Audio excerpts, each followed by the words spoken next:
ये युद्ध तुम मेरे लिए कर रहे हो अर्जुन, अपने लिए नहीं। ये युद्ध तुम सत्य के लिए, धर्म के लिए कर रहे हो, अपने लिए नहीं।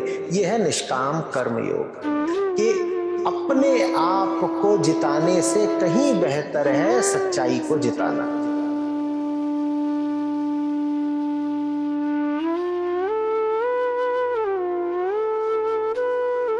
तीसरे अध्याय में 29वां श्लोक है कि माया के गुणों से मोहग्रस्त होने पर अज्ञानी पुरुष पूर्णतया भौतिक कार्यों में संलग्न रहकर उनमें आसक्त हो जाते हैं। यद्यपि उनके ये कार्य उनमें ज्ञान अभाव के कारण अधम होते हैं, किंतु ज्ञानी को चाहिए कि उन्हें विचलित ना करे। तो क्वेश्चन मेरा ये है कि कृष्ण जी जब कह रहे हैं कि ज्ञानी को चाहिए कि उन्हें विचलित ना करे, इससे उनका क्या अर्थ है? इससे अर्थ ये है कि जो लोग बिल्कुल ही अब डूब गए हैं आकंठ अहंकार में, और उनको पूरा पूरा आत्मविश्वास है कि वो जो कर रहे हैं वो सही कर रहे हैं, उनसे बैठ करके वाद विवाद करना उचित नहीं है। श्रीमद् भगवत गीता युद्ध स्थल पर दी गई सीख है, कोरी सिद्धांतबाजी नहीं है। तो बहुत व्यवहारिक ग्रंथ है। बात समझ रहे हो? रण क्षेत्र पर आप इधर उधर की बातें नहीं कर सकते, आपको वही बातें करनी है जो सीधे सीधे व्यवहार में लाई जा सकती हैं। श्री कृष्ण कह रहे हैं, देखो, जो लोग अति आत्मविश्वास से भर करके सच्चाई को बिल्कुल एक तरफ रख चुके हों और झूठ में ही पूर्णतया लिप्त हों, ऐसों को विचलित मत करना। ऐसों को जाकर के तुम सच का उपदेश दोगे, कोई लाभ नहीं होगा, नुकसान ही हो जाना है। तुम्हारी ऊर्जा सीमित है, उसे उनके लिए बचा के रखो जो सुपात्र है, जो भयानक रूप से माया में लिप्त है। उसकी लिप्तता ही उसकी पहली सहायक होगी। पहले तो उसे अपनी लिप्तता के हाथों ही चोट खाने दो, पहले तो उसे खुद ही ठोकर खाने दो, ताकि वो थोड़ा जगे, ताकि उसके मन में अपनी स्थिति को लेके थोड़ा संदेह तो आए, ताकि उसका जो अपने ऊपर आत्मविश्वास है वो थोड़ा टूटे। उसको जरा ये सवाल उठे कि अगर मैं बिल्कुल ठीक ही हूं तो मुझे ठोकर क्यों लगी, मेरे साथ इतना गलत क्यों हो गया। जब उसके कान थोड़े खुलें, जब वो सुनने को और झुकने को थोड़ा तैयार हो जाए, तब उससे बात करना। बात समझ में आ रही है? श्री कृष्ण कह रहे हैं, उनको समझाने की जरूरत नहीं है, उनको विचलित करने की जरूरत नहीं है। जिनको अभी ये जरा भी एहसास हो ही नहीं रहा कि वो नाश के मार्ग पर हैं। अगर गौर से देखो तो कुरुक्षेत्र में क्या हो रहा है, श्री कृष्ण भली बात जानते हैं कि नाश किसका सन्निकट है। इतने लोग वहां खड़े हुए हैं मैदान पर, कौन है जो बिल्कुल मौत के मुंह में बैठा हुआ है, एकदम मरने ही वाला है। कृष्ण भली बातें जानते हैं कौन है वो, दुर्योधन। अब आप कहेंगे साहब करुणा की बात तो ये होती कि वो सारा ज्ञान फिर किसको दिया जाता, दुर्योधन को, क्योंकि कृष्ण भली बातें जानते हैं कि पिटने यही वाला है, खत्म यही होगा, और वो खुद नहीं खत्म होगा तो मैं उसे खत्म करवाऊंगा, जैसे उन्होंने भीम को इशारा करके खत्म करवाया उसको। तो कृष्ण भली बातें जानते हैं कि खत्म तो दुर्योधन को होना है, तो फिर तो ये उपदेश भी दुर्योधन को ही दिया जाना चाहिए था। नहीं, कृष्ण कह रहे हैं जो अज्ञानी अपने अज्ञान में ही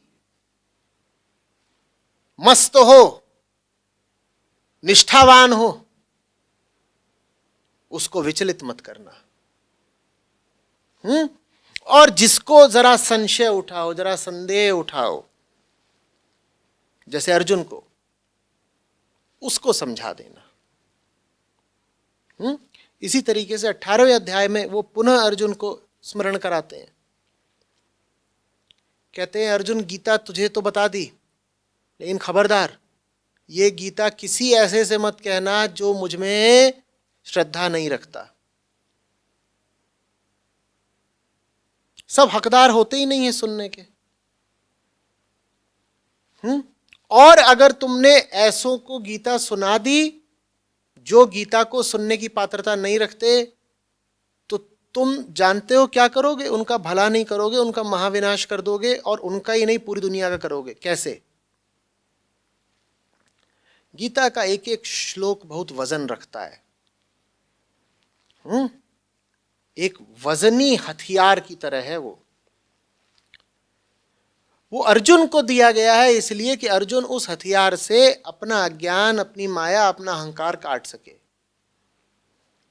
अर्जुन को दिया गया है तो उस औजार का, हथियार का सदुपयोग होगा, क्योंकि अर्जुन की कृष्ण में श्रद्धा है, इसीलिए अर्जुन का इरादा पवित्र है। अर्जुन अपना अहंकार खुद ही काटना चाहता है, तो अर्जुन को जब गीता जैसा हथियार दे दिया गया है तो अर्जुन उसका सदुपयोग करेगा। लेकिन जिसका इरादा ही कुत्सित हो, उसको जब तुम गीता जैसा हथियार दे दोगे तो वो उससे अपना अहंकार नहीं काटेगा, उससे वो अपने अहंकार की रक्षा करेगा। वो उस हथियार का इस्तेमाल दुनिया के खिलाफ करेगा, दुनिया पर चढ़ बैठने के लिए करेगा, जो कि होता है ना। एक बिल्कुल कुपात्र आदमी को, नाकाबिल आदमी को तुमने गीता दे दी है तो क्या करेगा? वो गीता के कुछ श्लोक रट लेगा और दुनिया भर में अपनी पंडिताई बघारेगा। इतना ही नहीं, वो अपने आप को ये पूरी तरह आश्वस्त कर लेगा कि वो तो गीता का ज्ञानी है। अब गीता उसके लिए बिल्कुल व्यर्थ हो गई ना, क्योंकि गीता तो जैसे ब्रह्मास्त्र, कि जब कोई चीज काम ना कर रही हो तो आखिरी अस्त्र होता है गीता। जब आपके अहंकार को काटने में कोई भी अस्त्र काम ना आ रहा हो तो गीता काम आती है। लेकिन अगर गीता को भी आपने हथिया लिया तो फिर गीता भी आप पर बेअसर हो गई। नुकसान किसका हुआ? आपका ही हुआ ना। तो भला है कि ऐसे लोगों तक गीता पहुंचे ही नहीं।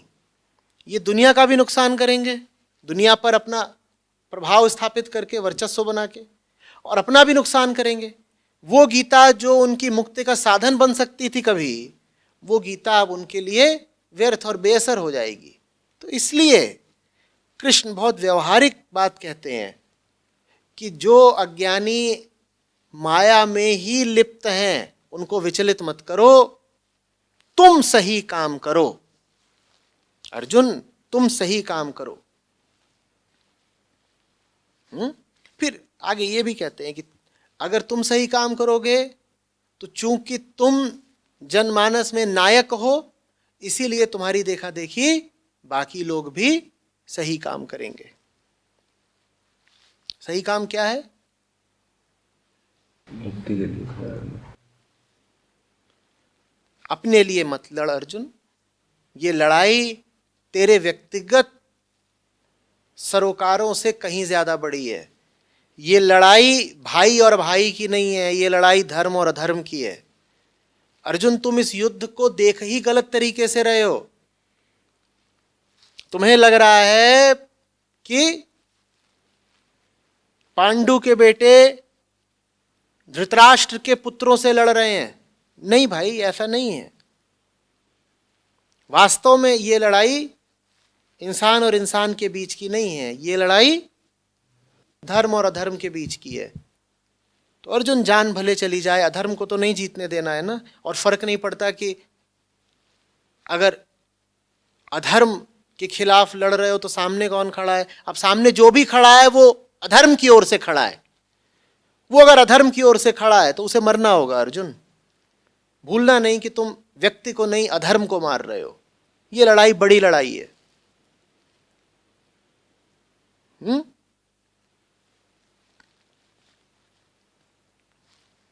तो सही काम क्या है? धर्म के लिए जीना। ठीक है, धर्म क्या है? मुक्ति। जैसे कहते हैं ना कृष्ण कि जो मेरे लिए कर्म करते हैं अर्जुन, वो फिर मुझे ही प्राप्त हो जाते हैं और फिर वो वापस लौट कर नहीं आते। यही मुक्ति है, धर्म है मुक्ति। जो कुछ भी बांधता हो तुम्हें, चाहे भीतरी चीज चाहे बाहरी चीज, उसके खिलाफ संघर्ष करना ही धर्म है।